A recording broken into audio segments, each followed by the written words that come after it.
Baiklah, salam untuk kita semua. Pada video kali ini saya akan memberikan satu pemahaman biblical perspektif kepada kita semua yang menonton video saya ini. Dan saya akan mengangkat satu isu yang berkata bahwa kekristenan mengadopsi kata Allah atau istilah Allah itu dari agama seberang. Lalu di dalam semua isu itu bermuara kepada tidak boleh menggunakan kata atau istilah Allah di dalam kekristenan. Nah, saudara, perlu saya tegaskan kepada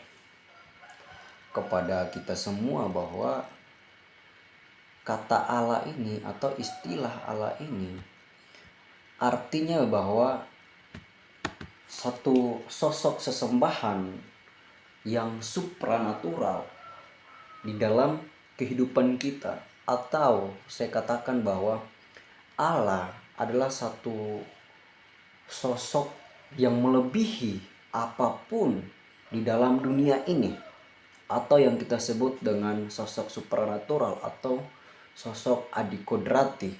Dia melebihi semua yang ada di jagat raya ini. Itulah yang kita sebut atau kita katakan Allah atau sesembahan kita.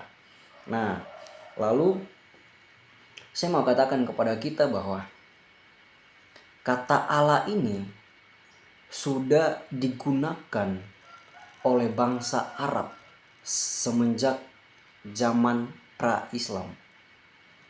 Ya, bahkan umat-umat Kristen di Arab sana pra-Islam, mereka pun sudah menggunakan istilah Allah ini. Contohnya, mereka menggunakan kata Allah untuk menyebut sang sesembahan.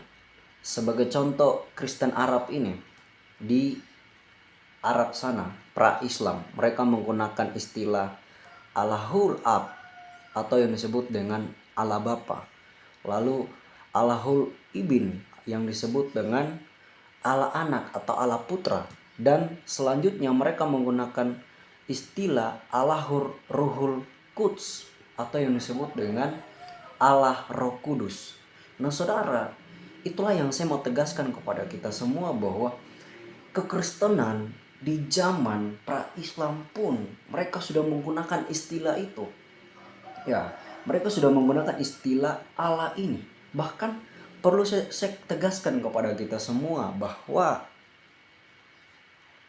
Allah itu bukan proper name, itu bukan nama diri dari Allahnya orang-orang percaya atau orang-orang Kristen.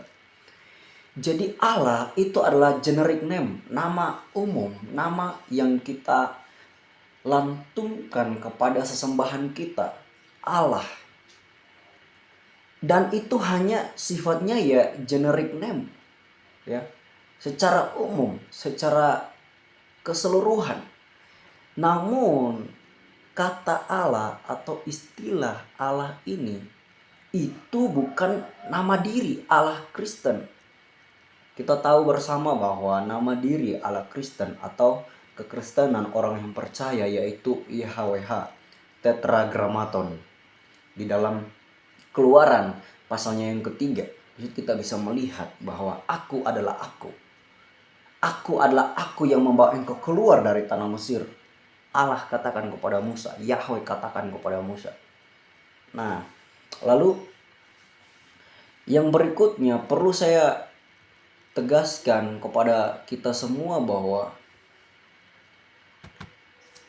jikalau seandainya nanti, bahkan kita sudah lihat bersama kesamaan-kesamaan dalam istilah ini, yaitu dalam 3 agama Semitik, yaitu Yudaisme, Yahudi, bangsa Yahudi, lalu Islam dan kekristenan menganut 3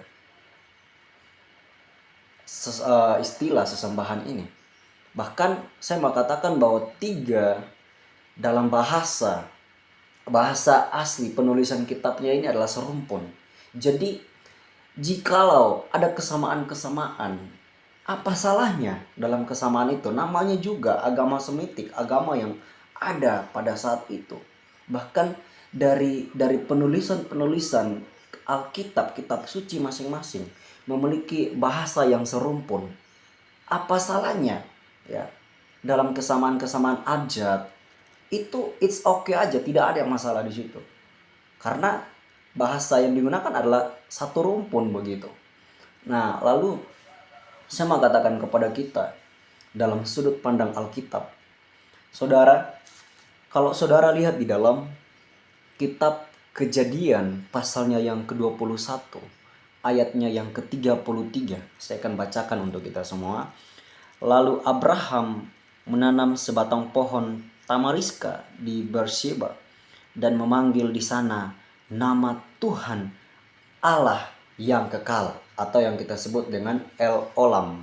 Nah saudara, jadi Abraham pada saat itu dia sudah memanggil nama Allah.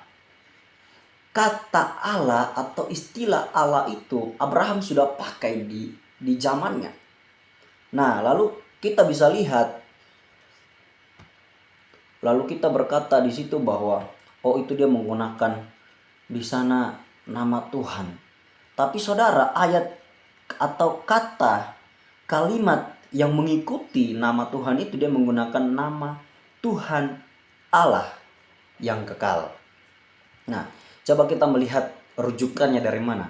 Kejadian pasalnya yang keempat, ayatnya yang ke-26. Kejadian pasalnya yang keempat, ayatnya yang ke-26 ini saudara, ini adalah masih dalam istilah memanggil nama Tuhan Allah. Ya, biar kita sama-sama mengerti. Ini adalah kisah keturunan Kain, Set, dan Enos. Dan nanti saudara bisa melihat di sana keturunan Enos. Begini. Lahirlah seorang anak laki-laki bagi Set juga, dan anak itu dinamainya Enos. Waktu itulah orang mulai memanggil nama Tuhan. Kata memanggil nama Tuhan Allah atau memanggil nama Tuhan ini sudah dipergunakan di zaman kitab Kejadian pasalnya yang keempat. Kalau kita melihat momentum-momentum pada saat itu masih pasca beresnya penciptaan, ya. Artinya bahwa di dalam kepercayaan Enos, keturunan Enos pada saat itu, Alkitab berkata bahwa pada saat keturunan Enos lah, di zaman Enos lah, orang-orang mulai mengenal yang namanya Tuhan atau Allah itu. Nah, lalu Kejadian pasalnya yang ke-12, ya, Kejadian pasalnya yang ke-12, ayatnya yang di situ dia berkata bahwa Abraham memanggil nama Tuhan, ya. Lalu pasalnya yang ke-13 Kejadian, lalu sampai kepada pasalnya yang ke-21 ini, ayat yang ke-33 yang tadi kita sudah bacakan. Abraham memanggil nama Tuhan Allah yang kekal. Ayatnya pasalnya yang ke-26, lalu satu raja-raja, dua raja-raja, ya. Yesaya pasal 4, Yesaya pasal 4, Ratapan pasalnya yang ketiga, kitab Amos, Sefanya, Sakaria. Itu kalau saudara lihat di situ ada istilah atau formulasi kalimat yang menggunakan mereka memanggil nama Tuhan Allah. Artinya begini saudara, jauh sebelum adanya bangsa-bangsa ini, jauh sebelum ada bangsa-bangsa di seluruh dunia ini, atau yang saya katakan masa penciptaan sekalipun, menurut Alkitab, orang sudah mengenal yang namanya istilah sesembahan mereka, Allah, Tuhan. Jadi jangan kita di abad 21 ini kita berkata bahwa ini mengadopsi dari sana, ini kita pakai istilah mereka. No. Menurut Alkitab kita, Bible kita ini, ya saudara, itu sudah ada menurut perjanjian lama, ya. Alkitab perjanjian lama ini, ya. Di zaman Enos sampai kepada Perjanjian Baru, orang mengenal yang namanya kata atau istilah Allah atau Tuhan itu. Jadi tidak ada kita mengadopsi dari manapun. Itu sesembahan kita. Bahkan orang-orang agama-agama lain pun mereka tahu menyebutkan sesembahan mereka. Allah, ilah. Jadi semua itu adalah satu rumpun yang dimana istilah itu dipergunakan untuk merujuk kepada satu sosok sesembahan, satu sosok yang lebih tinggi kadarnya dari seluruh jagat raya ini.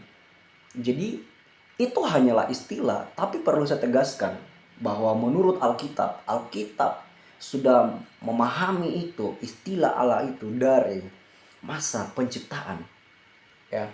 Lalu di dalam kita sebagai kekristenan menggunakan istilah Allah itu, ya. Istilah Allah itu bukan nama diri Allah kita, ya. Proper name Allah kita yaitu YHWH, ya, atau diambil dari huruf mati tetragrammaton, ya, itu Yahweh itu. Jadi jangan kita mengatakan bahwa ini adalah satu adopsi dari bangsa sana, bangsa luar atau agama seberang, saudara. Bahkan di Arab sekalipun, Kristen Arab pra-Islam, mereka juga sudah menggunakan istilah Allah ini, ya. Jadi perlu saya tegaskan kepada kita semua bahwa mari kita memiliki satu pemahaman yang komprehensif, pemahaman yang menyeluruh tentang kata Allah ini. Dan jangan kita menjudge orang dengan mengatakan bahwa oh jangan menggunakan istilah itu, jangan pakai kata itu, ya. Karena apa? Itu adalah istilah umum yang sudah diketahui oleh banyak orang. Apa salahnya, ya? Apa salahnya Pak menggunakan itu? Dan nama Allah kita pun kekristenan bukan istilah itu, melainkan YHWH, ya. Jadi mari semua yang melihat video ini, mari kita membuka cakrawala berpikir kita untuk mengetahui secara komprehensif. Dan ketika kita tahu, dan saudara bisa searching di internet tentang istilah Allah ini, bahkan membaca buku-buku referensi, saudara akan tahu istilah Allah ini, ya, munculnya kapan, ya. Biar kita pun ketika tahu, kita jangan saling menjudge orang, kita jangan saling menuduh orang, lalu terakhir dalam tuduhan itu muara kepada satu kalimat yang berkata jangan menggunakan istilah itu. Salah. Jadi mari kita saling jaga kebersamaan, hidup dalam berbagai varian keagamaan. Mari kita saling jaga kebersatuan kita dalam kesatuan negara Republik Indonesia. Thank you, God bless, kiranya bermanfaat untuk kita semua.